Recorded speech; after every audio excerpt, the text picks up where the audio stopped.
The Detroit Lions have finally come to a conclusion as of yesterday on who they're going to hire as their offensive coordinator. They chose former Arizona Cardinals offensive coordinator Drew Petzing. As a Lions fan, here are my thoughts on the hire and what this could mean for the team next year. So let me start out with Drew Petzing's scheme and what this could mean for the Detroit Lions. Overall, their scheme is a strong physical running game. That's what he wants. He wants to be able to run the ball, use the run to set up the pass. That's exactly what Dan Campbell wants. Dan Campbell wants to be able to run the ball and use that an elite running game to set up the play action game. He loves to live in 12 and 13 personnel sets. The Lions have Sam Laporta. They have Brock Wright. They'll probably be in the market for a tight end. 12 and 13 personnel sets are 2-3 tight ends.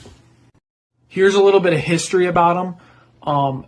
Look, again, the Lions went with John Morton, who was strictly a wide receiver passing guy last offseason, and they went out and got a guy who worked with Kevin Stefanski, so he's not just a Sean Payton guy like Dan Campbell has hired in the past. And yeah, he's worked with many different positions, including defense at Yale that I did not include on here, but he's worked with receivers, quarterbacks, tight ends, and he was obviously an experienced play calling offensive coordinator.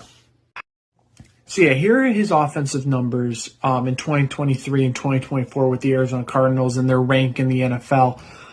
I think one really interesting thing is both these years they were top 10 rushing offenses, which I think is very important for the Lions, and I think that's exactly what the Lions want.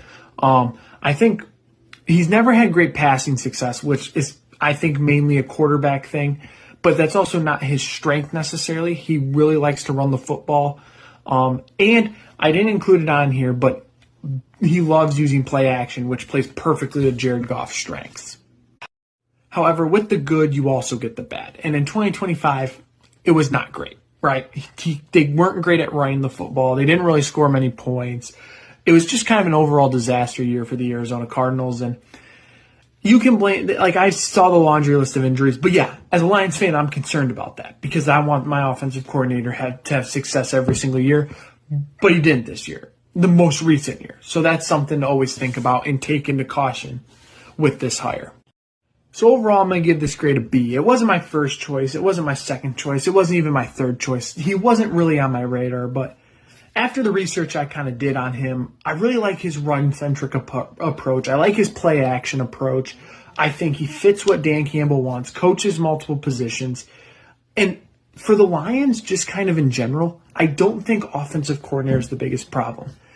If they fix the offensive line, this offense is going to be right back into the top 5, top 3 conversation.